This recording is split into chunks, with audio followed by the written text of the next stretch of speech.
cita-cita pangwangan negeri tina midang atikan jeung pendidikan.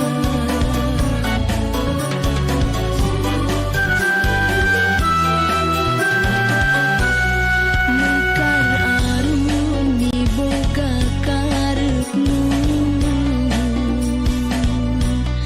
ngatik diriku cara anu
Assalamualaikum warahmatullahi wabarakatuh. How are you doing, everyone? Hope you are always doing so very fine at home and be grateful for that. So, let's begin our learning for English session today. Just remember our slogan to give ourselves motivation to get involved in this learning. So, do, imut. Yes. In English, it's supposed to be close, affectionate, and attentive. Yes. Okay. So, today English session of learning in English, it is about, I would like to discuss about modal verb. Okay, what is that modal verb? Ya, mudah-mudahan it's kind of a bit make you have a great motivation for learning today. And let's just get it on. So, I do really, now that you have already familiar with this kind of modal verb, you know some of modal verb like in this slide I show you 9 of modal verb: can, could, shall, should, will, would, may, might, and must. And what is modal verb actually? And then why these modal verb are so very important? And what is the role? Is it? The answer is cannot. It is important. They are important because these modal verbs add information to other verbs. So it could be it add ideas into expression, kind of possibility, uncertainty, obligation, and other thing. So let's just get started. In this occasion, I would like to discuss 2 things about modal verb. The first one is regarding the rule of modal verb itself. It is how modal verb used in a sentence. Bagaimana modal verb itu digunakan dalam kalimat. And then the second one, modal verb is considered as auxiliary verb. Jadi modal verb yang kedua bisa dikatakan sebagai auxiliary verb. 2 bahasan yang akan kita bahas hari ini. Just let's see. Modal verb follow by infinitive without to. Apa itu maksudnya? What is that mean? So, this means modal verb, like you know, can, could, shall, should, will, would, may, might, and must need to be followed by verb 1. Only verb 1. Jadi hanya diikuti dan harus oleh verb ke-1. For example, you could see from this one, modal verb plus infinitive without to. Infinitive itu kan base form ya, diikuti oleh infinitive tanpa to. For example, the first example, do not put s after modal verb. Jangan letakkan s sesudah modal verb. Di sini contohnya, Inga can play the violins. Jadi can play aja, nggak boleh can plays. Tidak boleh menambahkan s atau es sesudah modal verb. Yang kedua, Inga can play the violin. Itu juga salah. That's incorrect. Why it is incorrect? Tadi kembali lagi pada pertanyaan, modal verb need to be followed by verb 1, not in the past form. Jangan dalam bentuk verb kedua. Okay? Next, go on. Inga can playing the violin. That is incorrect. Itu juga salah. Kenapa? Do not need ing form after modal verb. Jangan tambahkan ing dong ya. Kita fokus tambahkan only verb 1. Hanya verb ke-1. So, the correct one is the one that Inga can play the violin. Okay. So, this is the basic rule. How do we use modal verbs? Then again, let's see. I'm going to continue some rule why modal auxiliary verb use as auxiliary. Why? So, but before I'm going to talk about that, I'm going to introduce someone here. It is my partner of the day. He's going to help me to share you, to teach you how modal verb as an auxiliary verb. He would like to say something about or explain about can, could, may, might. So just wait up. While then, I'm going to give you some commercial break. So, just wait up and happy watching for the commercial break.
Kita kembali lagi ke English session hari ini, dan tadi seperti yang Miss Is sudah sebutkan, kalau untuk bagian ini saya yang akan mempresentasikannya. Kita sudah pernah ketemu ya waktu itu di radio, jadi mungkin it's better to reintroduce myself. Jadi nama saya Daka Deniswara, saya mengikuti program magang mengajar di SMA Mekar Arum untuk kelas 10, dan ya saya harap teman-teman bisa menikmati pelajaran bahasa Inggris ini. Oke, baik, kita lanjutkan. Jadi seperti yang tadi sudah disebutkan, ada 9 modal verbs yang bakal saya jelaskan. Yang pertama ada can. Can di sini bisa digunakan untuk 6 kondisi. Yang pertama ada ability atau kemampuan. Misalnya, I can speak 4 languages. Saya bisa berbicara dalam 4 bahasa. Atau misalnya dalam kalimat lain, I can ride a motorbike. Saya bisa mengendarai motor. Kemudian yang kedua ada offer atau tawaran. Can I help you? Bisakah saya membantu Anda? Kemudian yang ketiga ada possibility atau kemungkinan. Misalnya, smoking can cause cancer. Merokok dapat menyebabkan kanker. Kemudian ada request, permintaan. Can you hand me the pen? Bisakah saya meminjam pulpenmu? Kemudian ada cannot, not allowed. Maksudnya adalah larangan. You can smoke here. Kamu tidak bisa merokok di sini. Kemudian yang terakhir dari can ada permission, informal. Maksudnya minta izin, tapi konteksnya tidak formal. Jadi misalnya ke teman, itu bisa dipakai. Misalnya, can I use your book please? Bisakah aku pinjam bukumu? Begitu. Kemudian kita pindah lagi ke could. Could sama seperti can, ada 6 kondisi di mana bisa dipakai. Yang pertama ada ability past, artinya ini kemampuan yang dulu pernah dimiliki. Misalnya seperti di kalimat ini, I could play a guitar when I was a child. Aku bisa main gitar, tapi waktu aku kecil. Sekarang udah nggak bisa. Nah, seperti itu. Kemudian ada suggestion atau saran. I could help you with English. Aku bisa membantumu untuk belajar bahasa Inggris.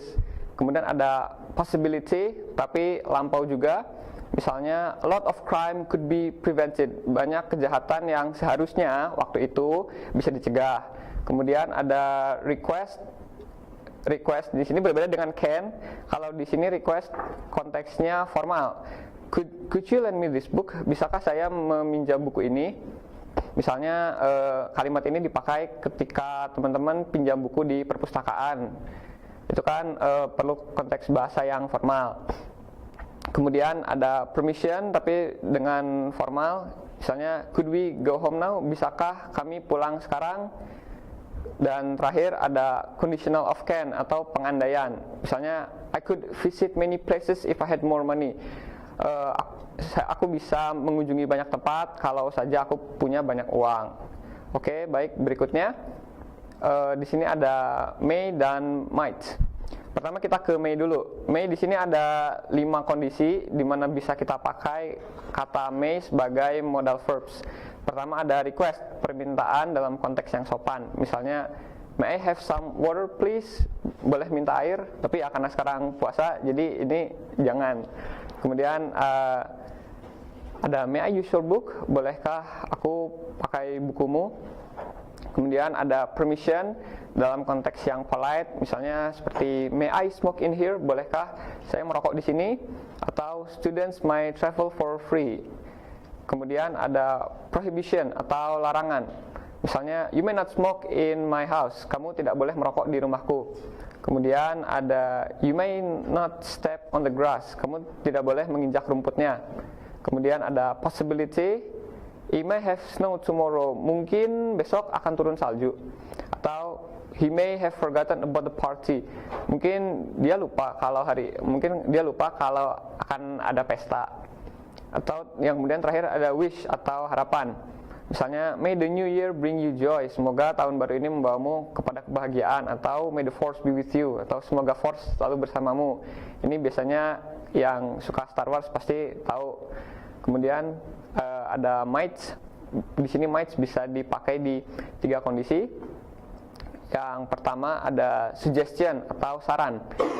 There's a lot of traffic today, so you might want to leave for work early. Jadi macet nih di mana-mana. Mungkin ada baiknya kamu mendingan berangkat ngantor sekarang. Kemudian ada you might want to take a break. Mungkin kamu butuh istirahat dulu. Gitu. Kemudian ada conditional atau pengandaian. Misalnya if I had studied more, I might have passed the exam. Kalau aku belajar lebih giat, mungkin aku sekarang bisa lulus ujian ini. Kemudian ada if I enter the contest, I might win. Kalau aku ikut kontes ini, aku mungkin menang. Kemudian yang terakhir, if you ask her out, she might say yes. Kalau kamu ngajak dia kencan, mungkin dia mau gitu. Kemudian terakhir ada possibility. She might have missed class because she was sick. She wasn't feeling well last week. Dia mungkin nggak akan kelas dia nggak akan mungkin datang kelas karena minggu kemarin dia kelihatannya kurang sehat. Kemudian they might be on their way now. Mungkin mereka lagi di jalan. Atau it may rain tomorrow. Mungkin besok hujan.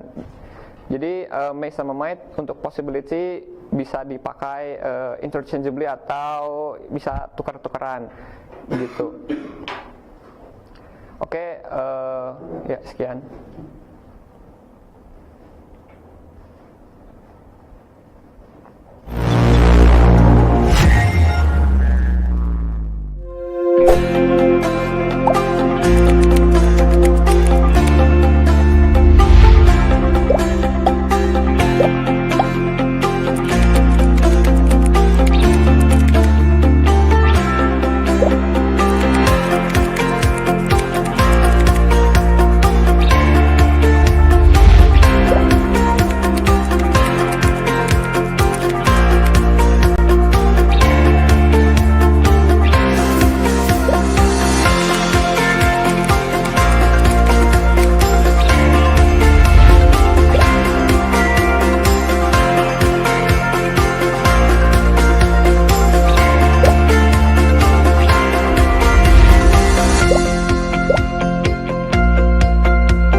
So, how about Daka Daniswara presentation?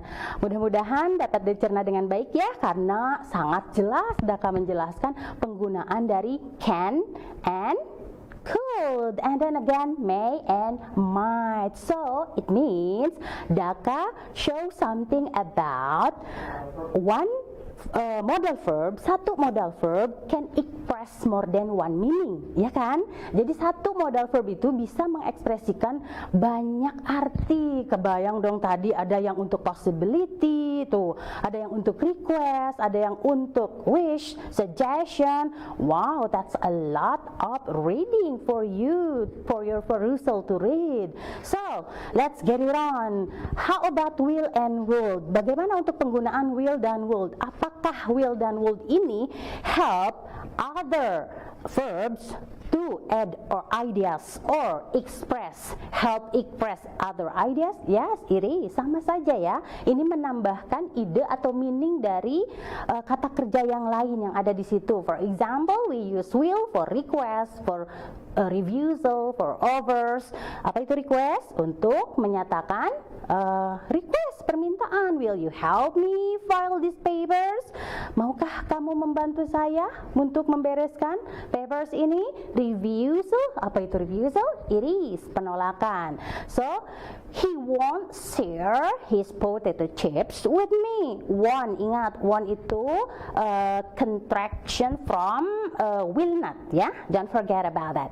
And then offers, menawarkan, I will help you, I'll help you, I'll help you. And then again, would, kita gunakan would untuk kondisi, for the condition, which is showing request, showing refusal, and habit. So for habit one, I would bike to work. I would bike to work almost every day. Itu kan menunjukkan habitnya dia ya, kebiasaan dia. Saya tuh bawa sepeda ke tempat kerja hampir setiap hari. Itu menunjukkan habit juga. Itu refusal tuh gimana kalau yang refusal? I wouldn't eat vegetables as a child. Saya nggak mau ya, saya nggak mau makan sayur-sayuran kayak anak kecil gitu. It's look like a child. And then again, request, would you please turn on the light? Would you please turn on the light? Nah, itu kan menunjukkan permintaan would di situ. Jadi dia membantu fungsi dari verb kesatunya. Ingat, karena modal ini, because modal verbs help other modal to add information about ideas. Artinya kalian harus sadari betul ada verb 1 dan wajib harus verb 1 sesudah modal verbs. The after will, lihat yang bagian will. Will you help? Ada help verb 1. He won't share verb 1. I will help verb 1. And then would you please turn on verb 1 dong. I wouldn't eat verb 1. And then again the last one, I would bike juga verb ke-1. Just remember that. Raka Daniswara tell you something about the contraction itself. This one is, jadi kalau modal verb atau auxiliary verb itu fungsinya sebagai modal auxiliary, si modal verb itu karena dia bisa dinegasikan atau dijadikan kalimat tanya. Dinegasikan artinya dinegatifkan. For example, atau kita kontraksikan aja bisa ya, can jadi can't, could jadi couldn't. Tapi untuk special for might jangan dikontraksikan jadi mightn't, jangan ya. It's supposed to be might not. Udah panjang aja itu. Tidak usah dikontraksikan. Mungkin yang special di sini yang berbeda adalah will jadi won't, kemudian shall jadi shan't itu. And then again, let's just get it on. How about this slide? Wow, it's full of writing. Shall, ini jarang sekali shall itu digunakan ya kalau sekarang, but it's supposed to be or always used in formal speech. Biasanya suka digunakan ya dalam kondisi formal atau some legal document, dalam dokumen-dokumen legal gitu.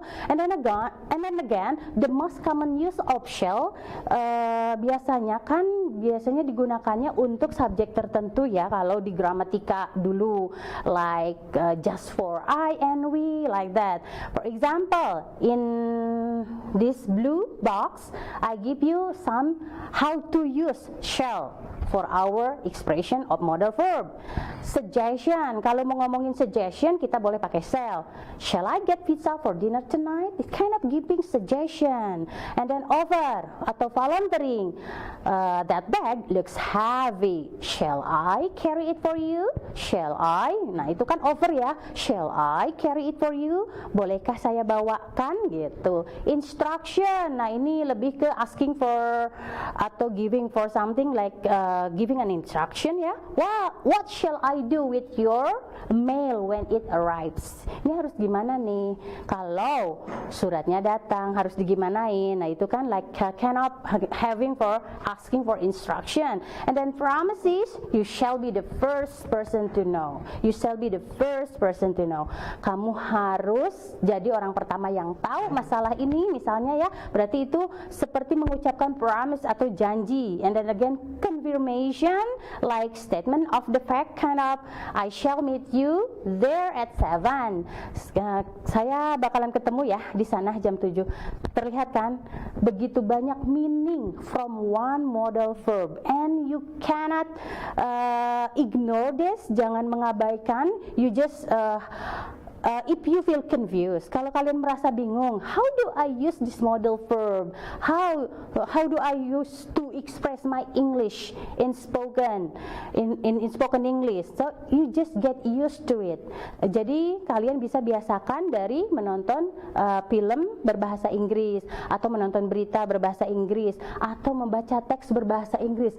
These modal verbs are pretty much very, very huge and massive in our literacy, in our text, in our daily expression in the movie or in song, in lyric of the song. Okay. Below that, di bawahnya itu ada yang dalam yellow box, di box kuning. In all of the example, shall bisa digantikan oleh other modal verb. Like for example, kalau kita mau ganti untuk yang suggestion pakai should boleh. Karena meaningnya sama. Suggestion misalnya kita pakai should ya. Should I get a pizza for dinner tonight? Itu boleh. Itu kan saran juga. Kemudian can atau could bisa menggantikan fungsi dari offer. Yang kedua, that bag book heavy. Shall I? Shall-nya diganti dengan can I carry? Gitu. Can I carry it for you? Nah, seperti itu. Sama seperti will juga bisa menggantikan konteks yang artinya promises. For example, you will be the first person to know. You will be the first person to know. Nah, itu bisa digantikan shall-nya dengan will. Let's get it on. This one is pretty much easy for you to understand because I'm showing you some pictures. Take a look in here. Penggunaan shall dalam gambar. Let's go to the park and have some ice cream. Shall we? Yuk kita ke taman ya, beli es krim. That sound awesome. Wah, luar biasa.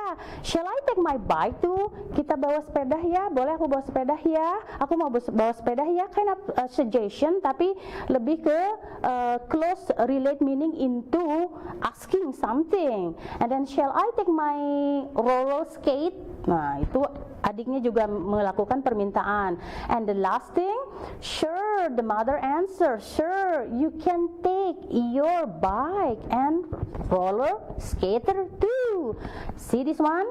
Di situ kita gunakan can di ujungnya. Sure you can. Nah, karena dari ketiga sebelum picture itu, yang sebelum terakhir itu menunjukkan kind of asking or suggesting something. And then again, should. Wow, how about should? Kita boleh gunakan should untuk something was expected in the past didn't happen. Yang kita harapkan terjadi dulu tapi enggak gitu. For example, Anna is late. She should have arrived by now. Anna is late. She should have arrived by now. Anna kok telat ya? Kan seharusnya sekarang dia udah tiba. Nah, itu berarti kita boleh menambahkan dengan verb G1 yaitu have di situ. Kan nggak boleh langsung diikuti verb 3. Makanya fungsi have di situ sebagai pengganti dari verb G1. Should have lalu diikuti verb ketiga arrived by now.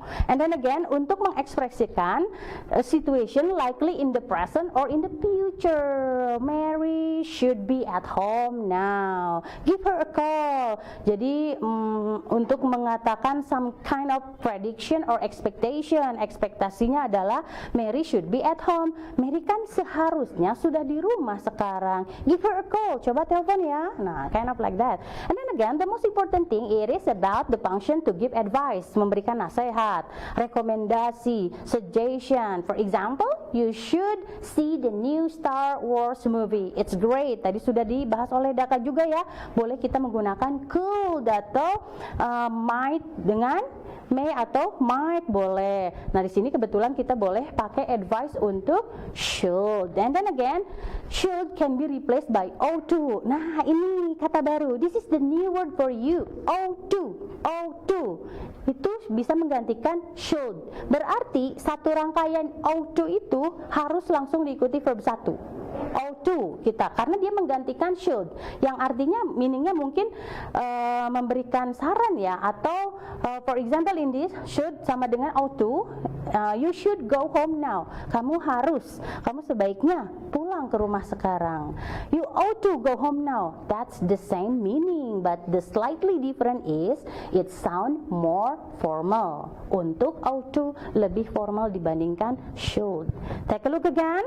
See, how do we differ between should and must? Of course it is different. Pastinya berbeda dong. Should itu slightly more weak than must. Must itu stronger, lebih kuat penekanannya daripada should. Dia lebih pada obligation, lebih pada kewajiban kalau kita mau mengatakan harus atau kudu in bahasa. Okay? So, you must be 18 or older to vote. Kamu harus berusia 18 tahun dong kalau mau ikut dalam pemilihan atau pemilu. You must respect your parents. Kamu harus menghormati atau menghargai orang tua kamu. It's kind of obligation. Ada lagi satu, ini bukan dianggap as a modal verb, yaitu have to. Bukan dianggap sebagai modal verb, tapi sebagai conjugation have to. Conjugation meaningnya sama, artinya sama, harus. Nah, di sini use in a place of must when speaking, boleh menggantikan kedudukan must ketika kita lagi speaking in English. She has to finish the report by 5. Oke, dia harus membereskan laporan itu jam 5, harus. So, take a look, what is the difference between must and have to? Itu bedanya slightly a little bit, just a little bit, like must kita gunakan untuk personal duties, have to untuk jadi kalau must itu ketika kewajiban itu atau keharusan itu datangnya dari diri kita.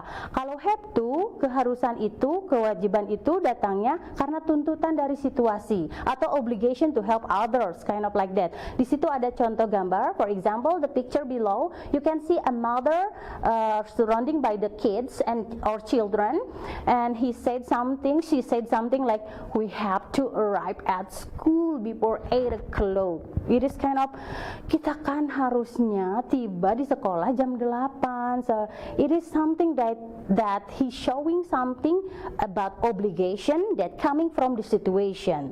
Jadi bukan obligationnya datang dari diri kita, tapi dari situation, tuntutan atau someone else, other thing else or condition. So for example, must PS have to versus, okay, sometimes have to is used instead must. Kita di sini letakkan dua kalimat yang sama. I must write a letter to John, atau I have to write a letter to John. Bedanya apa? Sama, artinya harus, kudu ya. Saya harus menulis, tapi konteksnya berbeda. So it has different context. For example, yang pertama, I must write a letter to John, meaning the obligation come from yourself, from me. Saya harus menulis surat ke John. Kalau konteks yang kedua, I have to write a letter to John. It is because the situation force you to do it. Just like that. Jadi kondisi atau situasi atau orang lain menyuruh kita melakukannya. Jadi saya harus menulis surat ke John. So that's the difference between must and have to. How about this one? It could be, you can feel this sentence. Sebagai pelajar kalian pasti merasakan dong kalimat ini seperti apa. You must complete the essay by Friday. The teacher is giving the student an obligation. Itu gurunya nih yang ngomong ya. You must complete the essay. Kamu harus membereskan tulisan ini hari Jumat, dan si siswanya akan mengatakan dalam konteks dirinya bahwa itu adalah tuntutan. So we have to complete the essay by Friday. Kenapa kita mengatakan pakai have to? Karena si siswa mengatakan pakai have to karena itu adalah obligation atau tuntutan dari condition atau from the teacher itself. Just like that. So what do you think? Does this material easy for you? I hope so, and I hope you are doing so very well in filling the quiz of the day in our Edu Learning today. Just enjoy it. I give you 10 numbers to answer regarding modal verbs. So this is our time to say something in farewell. Goodbye and thank you very much. Have a great day. The third Oh, sorry, like this. Deket, dede, and inget. Yes, yes, yes. Close, affectionate, and attentive. Alright. Yes, yes, yes. Goodbye. Assalamualaikum warahmatullahi wabarakatuh.